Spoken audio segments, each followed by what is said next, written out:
The Ministry of Foreign Affairs refused dictator Lukashenko's initiative for a meeting in Kiev with President Zelensky. Instead, Ukraine is expecting the leader of the Belarusian Democratic Forces, Sviatlana Tsikhanouskaya.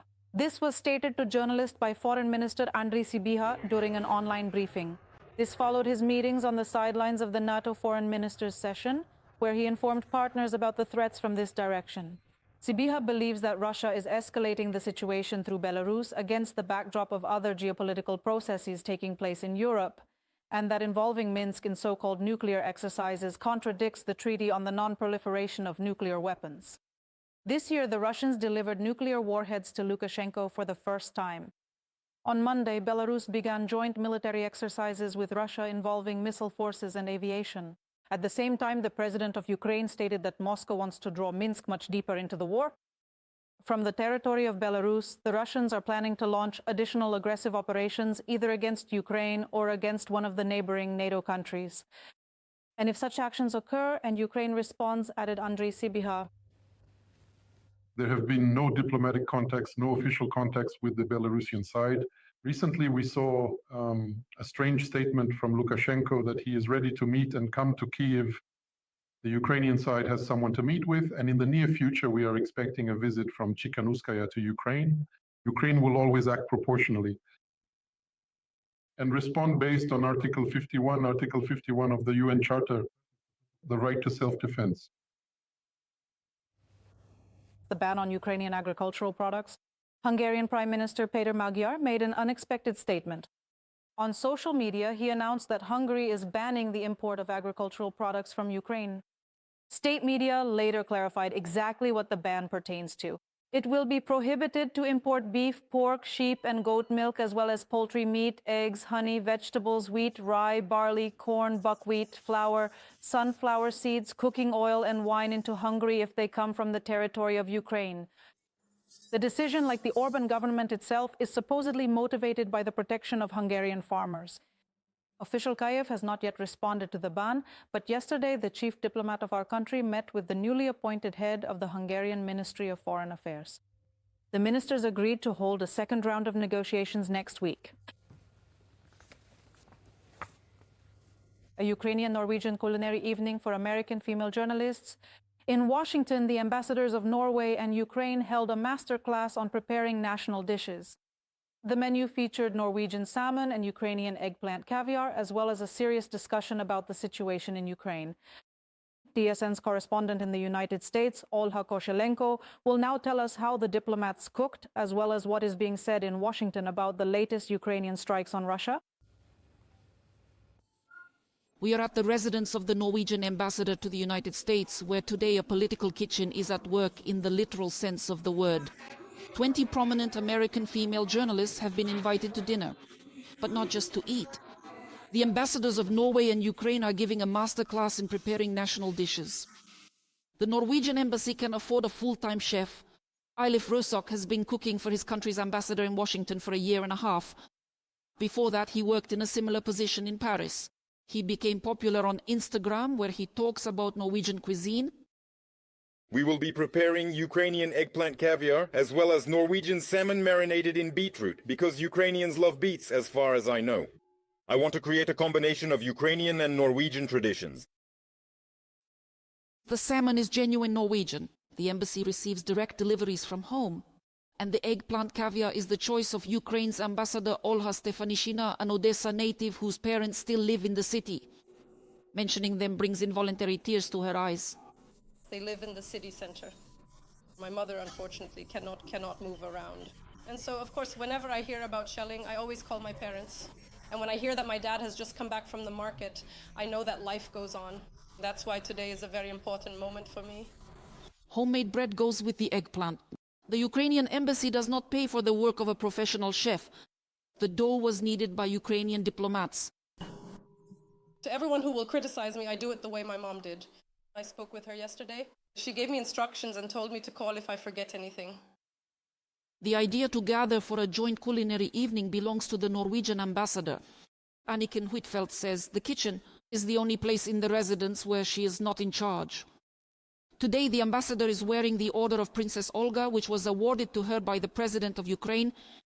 It is an award she is very proud of, just as she is proud that Norway is making one of the largest contributions to the Pearl program, under which NATO countries purchase weapons from the US for Ukraine. Before Russia invaded Ukraine, we did not supply weapons to any country that was at war. This had been Norway's position since the 1960s. But then, when I was the Minister of Foreign Affairs, we gathered all the political parties in Parliament and changed the situation in just one day. As we can see, the guests are already gathering in the living room. And of course, the food is just a formality because the main thing is the opportunity to discuss issues in an informal setting. Wonderful entertainment, wonderful food. For me, it's always interesting to learn more about other cultures because here in Washington, we're not necessarily always on the ground in Ukraine.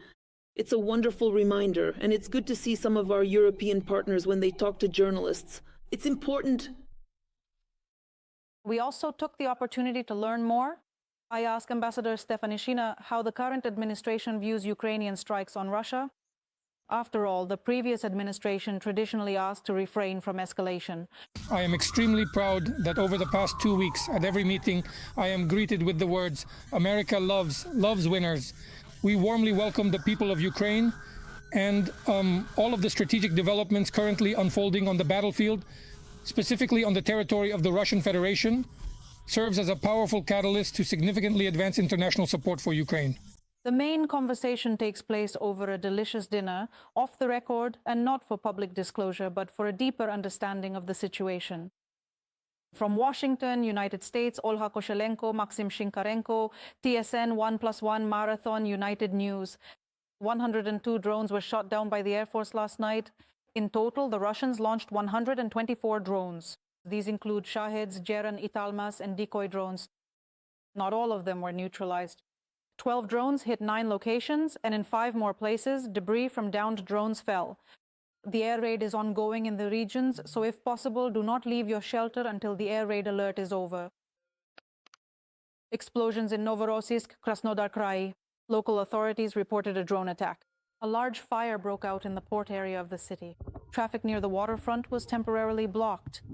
Most likely, the Sheskaris oil terminal, one of the largest transshipment complexes in southern Russia, came under attack. It is used for receiving, storing, and shipping oil onto tankers. Russian officials stated that technical and administrative buildings caught fire. However, eyewitness videos show that the column of black smoke is enormous. There are also reports that after this attack, the Hrushova tank farm caught fire as well. It is considered the largest oil storage facility in the Caucasus. There, the tanks can simultaneously store over 1 million tons of petroleum products. They repair and build roads in places where many would not even dare to drive. The servicemen of the 783rd Separate Brigade for Operational Area Equipment Noviai Kodak are working in the hottest spots: Donetsk region, Dnipropetrovsk region, and Sumy region. Our film crew spent several hours with the soldiers at one of the locations. During this time, there were at least 5 FPV drone attacks. And that's not the scariest part, the soldiers say, because Kabs, Shahids, and Molnias can also come flying in. However, despite the constant threat, these men keep working so that the front receives everything it needs as quickly as possible. TSN correspondent Anastasia Nevirna continues the story. The sky overhead is covered with nets, and the front line is just a dozen kilometers away. Cars speed by at a crazy pace. There's no other way here. There's a constant threat from FPVs, and yet they keep working. They mill, clear out potholes, and lay asphalt. For them, roads have long since turned into frontline routes. On one of the toughest fronts now, the Donetsk front, the 783rd Separate Brigade for Operational Territory Equipment, Novia Kodak, is at work. Road repair is already a tough job as it is. And when you have to do it in bulletproof vests and under the constant threat of enemy shelling, the difficulty increases many times over. But no one here complains. Instead, they find the strength to speak poetically about their work. Right now, we're patching up the arteries of war because the road is the artery of war. Alexander, with the call sign Adams, is on his 783rd day since the start of the full-scale invasion. Before that, he served in the ATO. Over the years at the front, he says he has been through many terrifying and dangerous situations. However, he doesn't like to dwell on the bad things. He is proud of his work. The funniest story, so to speak, was when I came to my senses. Well, I saw that the crater from an S-300 was just 3.5 meters away from me. It's scary, really scary. You get used to it, to all of it. Well, you have to. Someone has to do it. If not us, then who? Here, the main group are veterans from 2022. These people have already been through a lot. They've seen everything. They worked in cities where you simply couldn't even lift your head, but they still carried out their tasks. Moreover, under these conditions, they try to follow all the technologies and processes as much as possible. For example, they measure the temperature of the asphalt and carefully prepare the equipment every time.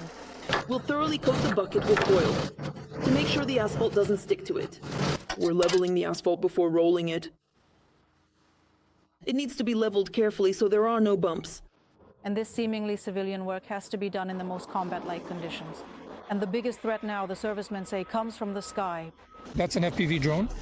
It's a direct attack because the operator sees the target and chooses it. He has the opportunity and time to analyze the importance of the target, its priority, and to strike quite accurately. In other words, it's extremely difficult to hide from an FPV drone, especially if it's a flat stretch of road. Our film crew is experiencing the reality of this threat firsthand.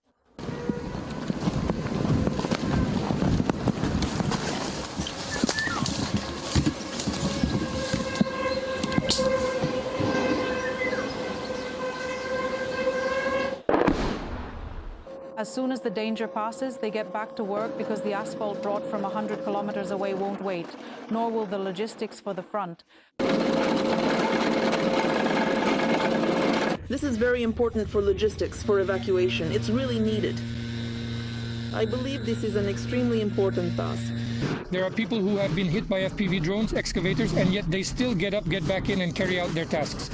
The 783rd Separate Brigade of the State Special Transport Service builds fortifications, installs non-explosive barriers, constructs anti-tank ditches, and sets up anti-drone nets. And now they are also repairing roads in places where no civilian contractor would go. Just a few kilometers from the front line, in between destroying drones and the explosions of glide bombs. Anastasia Nevirna, Vladislav Kamishin, Donetsk Region, TSN 1+1 Marathon United News,